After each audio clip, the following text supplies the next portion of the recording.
Okay, here's the boring bit. Anything you hear or see in this video is not investment advice. It could be absolute rubbish. Please do your own research. Hi there, in this video I'm going to talk about Bitcoin. Now, there is a massive milestone approaching, okay? And I mean literally within less than a month. Even though Bitcoin is very volatile, and today was proof in point of that, it's down 7% today, a big sell-off, and frankly the bottom isn't in. I think now is the time to start looking at it if you haven't looked at it, okay? Like I said, very volatile, don't overexpose, the bottom isn't in, could go down to 6,000. That's how volatile it looks like it is. But I do believe there's something happening in the next 6-7 months that will re-rate the share price. All right. Now, if you like this video, by all means, hit that thumbs up, give it a share. And if you want the next video to inbox, then don't forget, hit that subscribe button and the notification bell. Okay, let's get into it. The 14th of November 2019 to the 14th of May 2020 is 6 months. Okay. 5 reasons Bitcoin's halving will be positive for the share price. First and foremost, if you don't know what halving is or don't know what Bitcoin is, I give you a tiny quick background sort of summary, all right? How it works. Bitcoin mining is the processing of transactions. It's called mining. It's very similar to gold, actually, in many ways.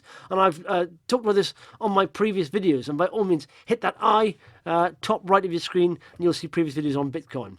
But it's the processing of transaction in the digital currency system, in which the records of current Bitcoin transactions, known as blocks, are added to the record of past transaction, known as the blockchain. In return, miners who do this processing are rewarded with a certain number of bitcoins per block. Okay? Now, reason number 1 why I think Bitcoin is going to re-rate in the next 6 months, and that is supply. Okay, this is what it's like at the moment, okay? There's just over 18 million bitcoins in circulation. Total bitcoins ever to be produced is 21 million. So we are over 85% of all bitcoins have been mined. They're out there in circulation, all right? Left to mine, 2.9. And literally, there are 1,800 bitcoins generated every day via mining. This is going to be halving. This is what it looks like. The miner's rewards for successfully clearing one block is to halve. So bottom left there, you see 2009, you started off with 50 bitcoins were rewarded for miners doing this processing. Then in 2012, we had a halving, and with 25 bitcoins, okay, mined there.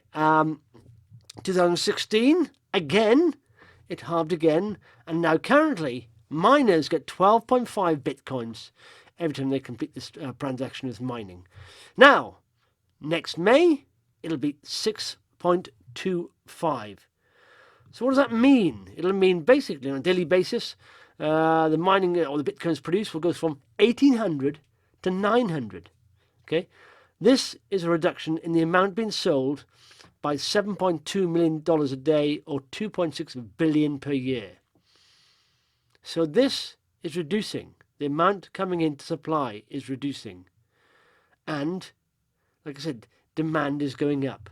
And there's a finite amount. So, unlike gold, where apparently sort of mining techniques are getting better, there's always more gold being found. Not a lot, but with Bitcoin, there's a hard cap on the amount of supply ever. Reason 2, previous halvings. Look at this chart. So, the Bitcoin went from basically $10. First halving went from $10 to close to $1,000.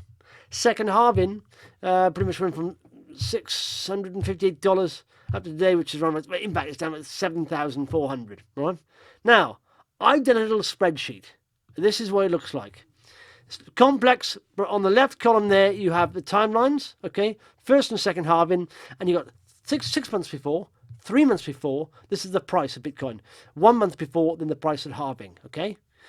Now, in the green column, you have percentage increase up to and after halving. So, for example, if you'd have bought Bitcoin 6 months before the first halving, you'd have been 141% up. by the time it halved. Okay, then it dipped down a little bit there. If you bought it up, say if you bought it 3 months before, sorry, you'd been 11% up. If you bought 1 month before, you'd been 16% up. Then after halving, if you'd bought during halving, okay, when it halves in a day, you'd be 8% up after a month, 174% up after 3 months, 931% up after 6 months, or 8,000% up after 12 months if you'd bought on the date it halved. Okay. Now look at the blue column there. This is if you'd bought 6 months before and held. You'd have been up 141% up, okay, on 6 months before, by the time it halved. And then dipped down a bit if you bought 3 months before, then 1 month. Now, look at that. After halving, right, if you'd bought 6 months before and held, 1 month after, so you'd held for 7 months, you'd be 166% up. If you'd held for 9 months, 561% up. If you held for 6 months plus 12 months or 12 months, that's 2,384%. If you'd held for 18 months, that's 6 months before halving, 19,000% up. And if you go to the bottom grid there, it's the second halving, even then, if you'd bought, on the halving date, you'd be 277% up.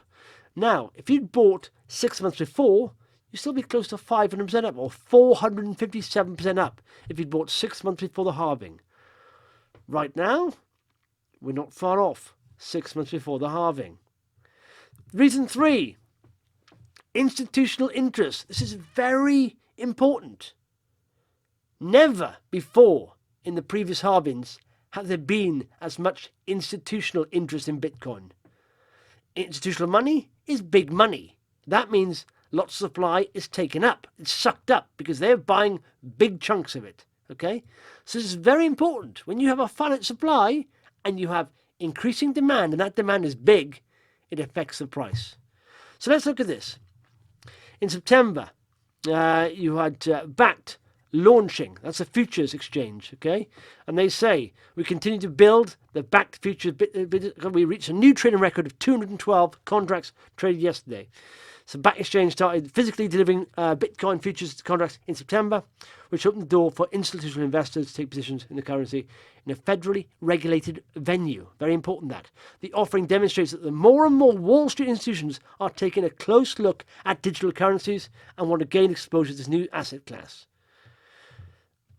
This is 11th of October, this tweet. Institutional interest in CME Bitcoin futures continued to build in Q3 with a record number of large open interest holders. So look at that, 47 days. Q3, slowly getting more interest by the quarter. Look, it's grinding up every quarter. By the way, the cash settled ones have been around since 2017, but none have been around during the previous halving. Look at this. This is Grayscale Investments. They are a crypto investment company. They had a record Q3 this year. Dollar inflows, $254.9 million, marks the strongest demand for Grayscale products since the firm inception.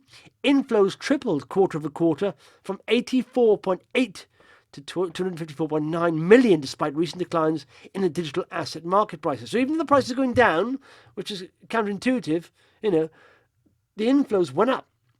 Grayscale Bitcoin Trust saw 171.7 million inflows in Q3 alone. We saw the heaviest quarterly inflows to Grayscale Bitcoin Trust in the product's 6-year history, including nearly $75 million in a single day. July inflows also reached the highest level we've seen in a single month, well above the previous high of 64.7 million raised in December 2017. So it's growing rapidly. This is a chart. Look at that Q3 inflow momentum accelerated to its highest level in Q3. And I genuinely think, why? Well, it's this incremental, interest from the mainstream, and it's getting to almost tipping point here. This is pension funds put 50 million into Morgan Creek's new blockchain fund. So Morgan Creek Digital raised the first 60.9 million tranche of its 250 million target. And these were the same institutions from the first fund You've got Fairfax County's Virginia's police officers retirement system and employees retirement system are investing a combined $50 million in the second fund and up to $20 million. This is up $20 million on its first fund. Also, Waite Health and hospitals, an insurance company and university endowment make up the remaining $10 million of the tranche. And so this initial close, along with conversations we're having with tens of other institutions, shows there is no lack of interest. Also very interesting, NASDAQ lists an IA-powered index of crypto markets' top 100 performers. The NASDAQ Stock Exchange has listed an index of crypto's top 100 coins alongside traditional markets like S&P 500 and Dow to give Wall Street traders a quick, comprehensive view of the crypto market's real-time performance. So you can see, everywhere you look at the moment, just set a Bitcoin alert, a Google alert, and you'll be getting news to your inbox, and you'll see slowly, a creeping, incremental interest every day from institutions. This will hit tipping point, and especially when you have supply going down and demand going up, there's only one way the price will go. Yes, it's going to be volatile, but I do believe that volatility will settle down the bigger Bitcoin gets. Okay, but this is very significant. The amount of money inflowing from institutions and just the general interest every day. There's a bit of news, even the NASDAQ news, there's more awareness. It's coming into mainstream. It's slowly creeping into mainstream. It's very interesting. Reason 4, inflation. So this Germany's 7th largest bank undertook a detailed study of Bitcoin. The conclusion, Bitcoin was conceived to be even harder asset than gold. Hard assets are purchased with the expectation to generate value in the future, as opposed to soft assets like fiat currency that lose value. And like I said, there's 203 days. What the halving means for the value of Bitcoin. Currently, there are 1,800 Bitcoins produced every day. This equates to an annual inflation rate of 3.82%, which, by the way, is still below the UK, which over the last, 30-odd years, since 1985 to 2017, the average has been around 4% a year.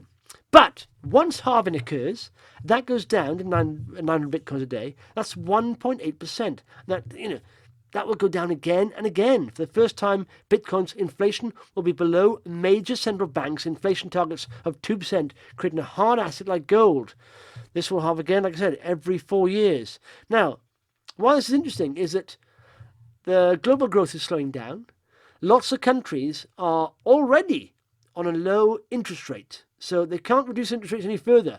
Many of the countries, the countries of the world, their bonds are in minus territory. So in order to stimulate the economy, all they can do is print money in some way. This devalues their currencies even more. When that happens, hard assets appreciate. You've seen, I think, is the ECB, European Central Bank, saying they may be on quantitative easing forever. And you've got the Fed, Jerome Powell, easing again, but calling it something else, pumping money into the system, but calling it, so don't call it QE. It's exactly that. They're expanding the balance sheet. There's more money in supply. That devalues the currency. When you have inflation like this, people head towards hard assets, especially, during times when there's going to be accelerated sort of easing in downturns. And that will head towards assets like gold. And I think now, as digital. Gold is digital here. It's a lot easier to store and hold Bitcoin than gold. And we are heading towards a digital economy. Everything's pretty much digital. Just makes sense. It'll be a store of value going forward. Okay, reason number 5 is fear of missing out. We've seen when Bitcoin moves, it really moves. This is what's going to happen. The price will increase as halving approaches. This will get people buying Bitcoin because the price is increasing. Supply will decrease. Automatically, if people buy in a Bitcoin, there'll be less in circulation. But, like I said, there's a hard cap as well. And that supply will be reducing in May. That'll push up the price. Again, you've got this self-fueling spiral, upward spiral of demand increasing, especially from institutions and private investors alike. And then you've got supply decreasing, which again feeds into price going up. Where this will stop, Nobody knows. At the moment, it does seem insane that I'm saying this, because the price of Bitcoin right now is down, what, close to 7%, 7,487. And listen, it hasn't stopped falling yet. Let it come round. Let the moving averages come round, and you'll have some strong rallying days, but we need to see it back in an uptrend. At the moment, it's in a downtrend. But when it starts to move, it'll really move. Okay? Mark my words, we are, what, on November the 14th, we're less than a month away from 6 months before the halving. That 6 months in the last two halvings have proved, an excellent run, but have made the share price run very heavily on Bitcoin. It's done very well. Will it happen again? I believe it will. Yes, Bitcoin is valued more highly, so bigger sort of assets, the value of even big companies moves slower. But there's never been this amount of institutional interest in Bitcoin, so it'd be very interesting to see what happens. And it's not the case of just selling on the halving. You see, some of the most aggressive moves in the halving happen after the halving. So it's the buy and hold mentality that really pays off here. Hope that helps. Hope you liked that. And if you did like it, give me a thumbs up. And don't forget, if you're not subscribed, then hit that subscribe button and the notification bell. You can see my face there. Hit that. And there's some other videos there for you to watch. Thanks very much.